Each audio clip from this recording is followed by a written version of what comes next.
नमस्कार दोस्तों, स्वागत है सभी का इस यूट्यूब चैनल पर जिसका नाम है स्टडी विद पीएन लोधा। दोस्तों, ये शिक्षण वीडियो का टेस्ट नंबर 19वां है। मैं लगातार आपके टेस्ट ले रहा हूँ, लगभग 50 तक तो टेस्ट ले लूँगा मैं आपके भर्ती तक। तो इन शिक्षण वीडियो के टेस्ट में L1 और L2 दोनों के लिए ये टेस्ट लिया जाता है। सभी सब्जेक्टों के लिए ये टेस्ट लिया जाता है। ऐसा नहीं है सिर्फ अंग्रेजी को छोड़कर सभी सब्जेक्टों का ये शिक्षण वीडियो का टेस्ट होता है। तो दोस्तों शुरू करेंगे, लेकिन शुरू करने से पहले मैं बता दूं कि इसमें 15 प्रश्न हैं और 15 प्रश्नों में से आपके जितने प्रश्न आपके राइट होते हैं उनका आपको कमेंट बॉक्स में कमेंट करके ज़रूर जाना है। वीडियो को लाइक करके जाना है अगर प्रश्न अच्छे लगते हैं, और नहीं तो आप डिसलाइक भी आप इसको कर सकते हो अगर प्रश्न आपको अच्छे नहीं लगते हैं। ठीक है, तो चलिए शुरू करेंगे। और अगर यार चैनल पर नए तो सब्सक्राइब अभी कर दे, बाद में करना आप भूल जाते हो। पहला प्रश्न आता है, प्रयोजना विधि का मूलाधार क्या है? कि जो प्रयोजना विधि है ये इसका मूलाधार क्या है? ड्यूवी की विचारधारा, बेलार्ड की विचारधारा, स्टीवेंसन की विचारधारा और किलपेट्रिक की विचारधारा। तो दोस्तों राइट आंसर बताना है आपको, प्रयोजना विधि का मूलाधार इसमें से कौन सा है? दोस्तों इसका राइट आंसर बताइए। राइट आंसर है जॉन ड्यूवी की विचारधारा प्रयोजना विधि का मूलाधार है। अगर आप सोच रहे हो किलपेट्रिक, तो किलपेट्रिक नहीं है। ठीक है, क्या है right answer? John Dewey. Kilpatrick प्रयोजना विधि का जनक है, बाद में इन्होंने विकास किया, इन्होंने निर्माण किया, लेकिन विचारधारा किसकी थी? ये जॉन ड्यूवी की। तो मूलाधार किसको माना गया है? जॉन ड्यूवी को माना गया है, न कि किलपेट्रिक को माना गया है। किलपेट्रिक इसका क्या है? जनक है। ठीक है, राइट आंसर क्या है? फर्स्ट वाला ऑप्शन, ड्यूवी की विचारधारा। चलिए प्रश्न नंबर सेकंड प्रश्न आता है दोस्तों, अच्छे मूल्यांकन की सर्व प्रमुख विशेषता है। जो मूल्यांकन है, अच्छा हो मूल्यांकन है, उसकी मुख्य विशेषता आपको देखनी है। सरलता, कि वो वेद होना चाहिए, वो सरल होना चाहिए, या वो गोपनीय होना चाहिए, या फिर वो व्यापक होना चाहिए। तो इन चारों ऑप्शनों में से आपको एक बेस्ट ऑप्शन छांटना है जो मूल्यांकन की मुख्य विशेषता के अंतर्गत आता है। दोस्तों राइट आंसर बताइए। राइट आंसर है वेदता। ठीक है, सेकंड वाला ऑप्शन इसका बिल्कुल सही है, क्योंकि यहाँ पे देखो वैसे तो व्यापकता भी होती है, सरलता भी होती है, लेकिन इन दोनों से ज़्यादा इंपॉर्टेंस किसको दिया जाता है? वेदता को दिया जाता है। फिर यहाँ पे राइट आंसर सेकंड वाला ही रहेगा। चलिए प्रश्न नंबर तीसरा देखते हैं दोस्तों। तीसरा प्रश्न आता है, वर्तमान युग में सर्वाधिक उपयोगी और महत्वपूर्ण श्रव्य दृश्य सामग्री क्या है? तो पहले तो आपको श्रव्य दृश्य सामग्री देखनी है, और वर्तमान युग की बात करें, वर्तमान युग के हिसाब से देखना है। नाटक, कठपुतली, चलचित्र या टेलीविजन, इनमें से सबसे इंपॉर्टेंट श्रव्य दृश्य सामग्री कौन सी है? दोस्तों राइट आंसर है टेलीविजन। ठीक है, टेलीविजन में तरह तरह के जो शैक्षिक कार्यक्रम प्रसारित किए जाते हैं, इसलिए इसको श्रव्य दृश्य सहायक सामग्री मान लिया गया है। और जो टेलीविजन है, इसको प्रथम नई राष्ट्रीय शिक्षा नीति जो 1986 में लागू हुई थी, उसने इसको सहायक सामग्री के रूप में सम्मिलित किया था। याद रखना है इसको, है ना। तो राइट आंसर क्या है? टेलीविजन। चलिए प्रश्न नंबर चौथा देखते हैं दोस्तों। चौथा प्रश्न आता है, कौशलात्मक उद्देश्य के विशिष्टीकरण का उदाहरण है। कि जो कौशलात्मक उद्देश्य है बच्चों में जो विकसित किया जाता है, उसका विशिष्टीकरण का उदाहरण कौन सा है? आकृति पहचानना, विभिन्न माप के संदेश देना, गणितीय आकृतियां बनाना, या समस्या समाधान करना। बताइए। तो कौशल की बात है यहाँ पे।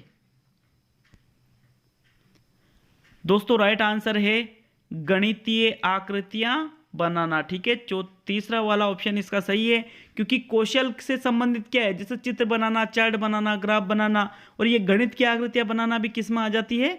कौशल में आ जाती है। इसलिए तीसरा इसका आंसर राइट रहेगा। आकृति पहचान करना अलग है, विभिन्न माप के संदेश देना, समस्या समाधान करना, ये तीनों अलग है। ये तीनों कौशल में नहीं आते। कौशल में सिर्फ आकृतियां बनाना आता है, वो गणित की हो या किसी अन्य सब्जेक्ट की। चलिए पांचवा प्रश्न देखते हैं दोस्तों। पांचवा प्रश्न आता है, छात्रों की रचनात्मक शक्तियों का विकास होता है। कि छात्रों की जो रचनात्मक शक्तियों का विकास होता है वो किससे होता है? अंक गणित से, रेखा गणित से, बीज गणित से, या कोई नहीं? तो एक बार इसका आंसर बताइए आप। दोस्तों इसका राइट आंसर है रेखा गणित शिक्षण से छात्रों में रचनात्मक शक्तियों का विकास होता है, क्योंकि रचना करना सीखता है वो, जैसे वो वृत्त का निर्माण करना सीखता है, वर्ग बनाना सीखता है, त्रिभुज बनाना सीखता है, आयत बनाना सीखता है। तो ये रचना संबंधित चीजें हैं और ये किस में बनाई जाती है? बीज गणित में बनाई जाती है। सॉरी, बीज गणित क्या, रेखा गणित में बनाई जाती है। तो राइट आंसर क्या है? सेकंड वाला ऑप्शन इसका सही है। ठीक है, दूसरा वाला। चलिए प्रश्न नंबर 6 देखते हैं दोस्तों। 6 प्रश्न आता है, गद्य शिक्षण में सर्वाधिक महत्व किसका है? कि जो गद्य शिक्षण पढ़ाया जाता है, जैसे कहानी वगैरह है, निबंध है, फिर उपन्यास है, या फिर कोई घटना है, तो वो जो गद्य शिक्षण में होता है उसमें सर्वाधिक महत्व किसका होता है? मौन पठन का, सस्वर पठन का, आदर्श वाचन का, या कोई नहीं? राइट आंसर बताना है दोस्तों आपको। दोस्तों राइट आंसर है मौन पठन का गद्य शिक्षण में सर्वाधिक महत्व होता है। ठीक है, इसका फर्स्ट वाला ऑप्शन ही सही है, क्योंकि गद्य में यहाँ पे मौन पठन करोगे तो तीव्र गति से और अर्थग्राह्यता रहेगी, अर्थग्रहण जल्दी होगा, ज़्यादा चीज़ें याद होगी, ऊर्जा कम व्यय होगी, इसलिए मौन पठन का सर्वाधिक महत्व है इसमें। चलिए 7वां प्रश्न देखते हैं। 7वां प्रश्न आता है, प्रस्तावना में पूछे गए प्रश्न होने चाहिए। कि जब पाठ योजना बनाते हैं तो उस पाठ योजना में प्रस्तावना में जो प्रश्न पूछे जाते हैं वो कैसे होना चाहिए? विषय वस्तु के जटिल प्रश्न, पूर्व ज्ञान पर आधारित, गृह कार्य से संबंधित, या कोई नहीं? दोस्तों राइट आंसर है पूर्व ज्ञान पर आधारित होना चाहिए। ठीक है, प्रस्तावना में जो प्रश्न पूछे जाते हैं वो कैसे होना चाहिए? पूर्व ज्ञान पर आधारित। क्योंकि प्रस्तावना क्यों की जाती है? ताकि बच्चे को पाठ से जोड़ सके। ठीक है, पाठ से जोड़ने के लिए या फिर प्रकरण से जोड़ने के लिए प्रस्तावना की जाती है। और कब जुड़ेगा वो? उसका पूर्व ज्ञान और नवीन ज्ञान के बीच में संबंध स्थापित किया जाता है। तो अर्थात यह हुआ कि प्रस्तावना में जो प्रश्न पूछे जाते हैं वो किस पर आधारित होते हैं? पूर्व ज्ञान पर। कोई से भी प्रश्न का जवाब जो बता रहा हूं उसके अलावा राइट नहीं रहेगा। ठीक है, याद रखना इसको।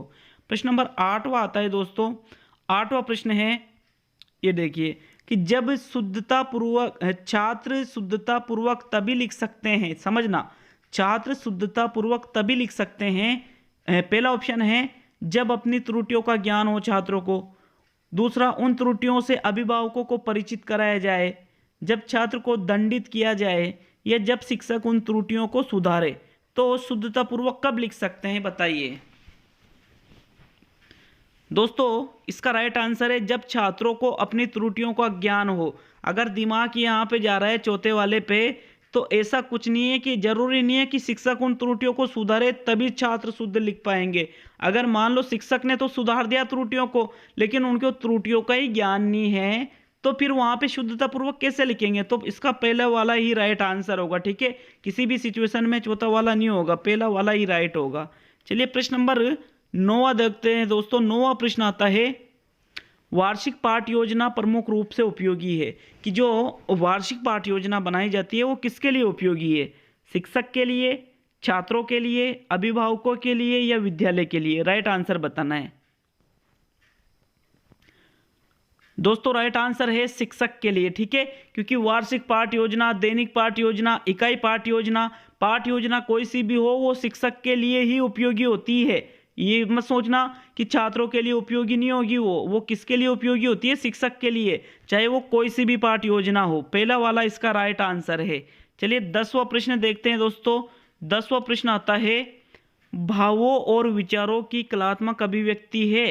कि मनुष्य के अंदर जो भाव उत्पन्न होते हैं, जो विचार उत्पन्न होते हैं, उनकी कलात्मक अभिव्यक्ति क्या कहलाती है? भाषा, रचना, कविता, या गद्य? राइट आंसर बताना है दोस्तों। राइट आंसर है रचना। ठीक है, कि रचना का मतलब क्या होता है? कि अपने मन के विचार, मन के भावों को आप कलात्मक रूप में अभिव्यक्त कर दो तो उसे ही क्या कहा जाता है? रचना कहा जाता है। चलिए 11वां प्रश्न देखते हैं दोस्तों। 11वां प्रश्न आता है, निम्न में से किसे पाठ्यचर्या के अंतर्गत नहीं रखा जा सकता? किसको पाठ्यचर्या में सम्मिलित नहीं कर सकते? पाठ्य वस्तु को, शिक्षण विधि को, शिक्षक को, या शिक्षण के सहायक उपकरण को? 11वां प्रश्न बताइए राइट आंसर। दोस्तों राइट आंसर है, आप शिक्षक को पाठ्यचर्या में सम्मिलित नहीं किया रख सकते हो। शिक्षक पाठ्यचर्या का अंग नहीं है, जबकि पाठ्य वस्तु, शिक्षण विधि और इसके उपकरण ये सभी किसके अंग है? पाठ्यचर्या के अंग है। तो ये नहीं पूछ रहा है, तो राइट आंसर कौन सा है? थर्ड वाला।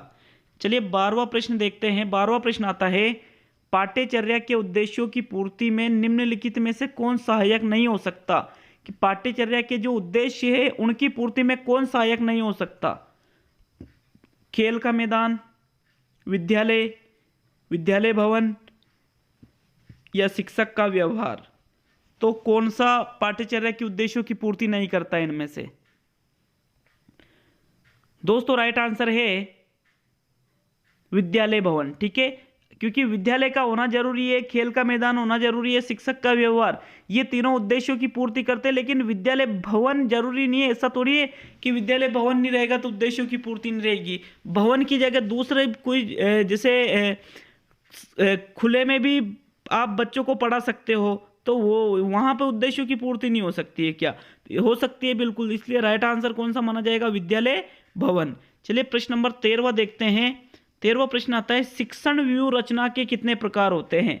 शिक्षण व्यू रचना की बात है यहाँ पे, शिक्षण विधि की नहीं है। तो 2, 4, 3 और 1। दोस्तों राइट आंसर बताना है। दोस्तों राइट आंसर है 2, कि शिक्षण व्यू रचना 2 प्रकार की होती है। एक तो होती है प्रजातांत्रिक और एक होती है सत्तात्मक। ठीक है, सत्तात्मक और प्रजातांत्रिक शिक्षण व्यू रचना के 2 प्रकार है। प्रजातांत्रिक का मतलब क्या हुआ? जो छात्रों पर आधारित हो, और सत्तात्मक का मतलब क्या है? कि जो शिक्षक पर आधारित हो। याद रखना है इसको भी, बिल्कुल बहुत नया क्वेश्चन है ये ना, याद रखना इसको, कोशिश करना। चलिए प्रश्न नंबर 14वां देखते हैं। बालकों को निरीक्षण एवं परीक्षण के अवसर प्रदान कर उनकी अवलोकन शक्ति का विकास करने में सर्वाधिक सहायक हो सकता है।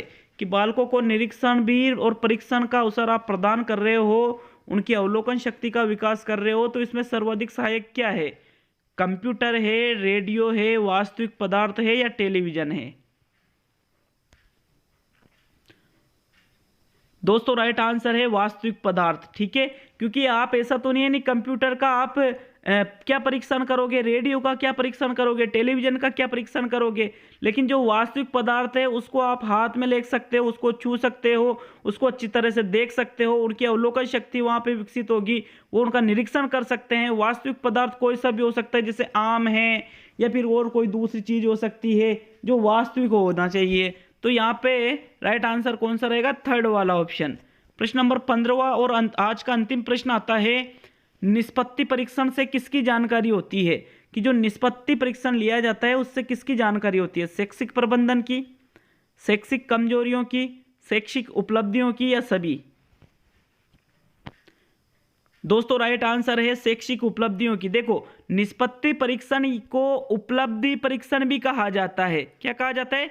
निष्पत्ति को उपलब्धि परीक्षण भी कहा जाता है। और ये जो शैक्षिक कमजोरियों की जानकारियां हैं वो निदानात्मक परीक्षण से मिलती है। किससे मिलती है? निदानात्मक से। लेकिन प्रश्न क्या है यहाँ? निष्पत्ति, निष्पत्ति मतलब उपलब्धि, तो निष्पत्ति या उपलब्धि परीक्षण से शैक्षिक उपलब्धियों की जानकारियां प्राप्त होती है। तो आज के दोस्तों ये थे 15 प्रश्न। इसमें से आपके कितने राइट हुए कमेंट करके जाना। चैनल पर नए हो तो चैनल को सब्सक्राइब जरूर करके जाना, और अगर वीडियो अच्छा लगा हो तो वीडियो को लाइक करके जाना। अपने दोस्तों के साथ भी वीडियो को आप शेयर कर सकते हो। ठीक है, तो मिलते हैं दोस्तों नेक्स्ट वीडियो में। सभी का बहुत बहुत धन्यवाद।